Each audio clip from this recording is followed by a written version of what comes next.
Xin chào tất cả các bạn. Tôi tên là Quảng Thị Vân. Tôi đến từ tỉnh Điện Biên. Tôi là dân tộc Khơ Mú. Xin chào, tôi là Bùi Thị Thủy. Tôi là đại biểu Quốc hội tỉnh Thanh Hóa. Tôi là dân tộc Mường. Xin chào, mình tên là Sầm Xín Xỉnh, mình là dân tộc Phù Lá. Dân tộc mình rất ít người.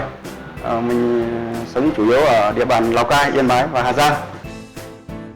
Located in the mountainous northwestern part of Vietnam, and well known for its spectacular natural scenery and many famous tourist attractions, Sapa is also home to multiple ethnic minorities.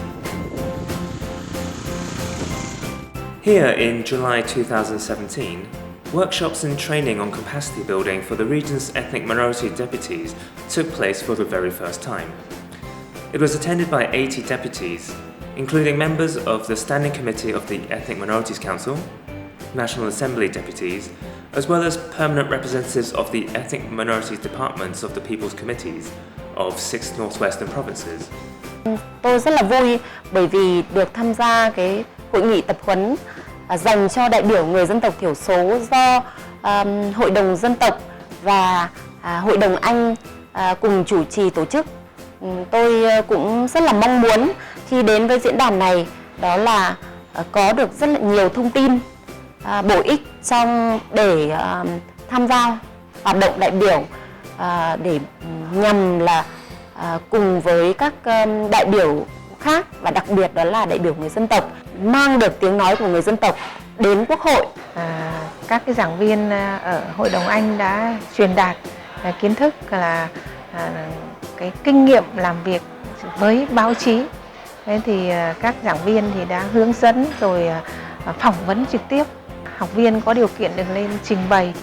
Và sau khi trình bày thì các giảng viên sẽ nhận xét đâu là những cái hành động tốt và không tốt. Thì vì vậy mà đã tạo cho chúng tôi nhìn thấy cái cảnh quan thực tế, từ đó để mình rút kinh nghiệm. About 70% of the Vietnamese population is between 16 and 65 years of age, of which a third is urban and 2/3 rural. There's a demand for urgent policy responses and an increase in efforts targeted at reducing inequality in Vietnamese society and creating opportunities to encourage inclusive growth. Qua những cái thực tế thì chúng tôi thấy là Hội đồng Anh cũng có những kinh nghiệm trong cái việc mà trong các chương trình đào tạo, tập huấn những cái kỹ năng cho các cái đối tượng là đại biểu dân cử.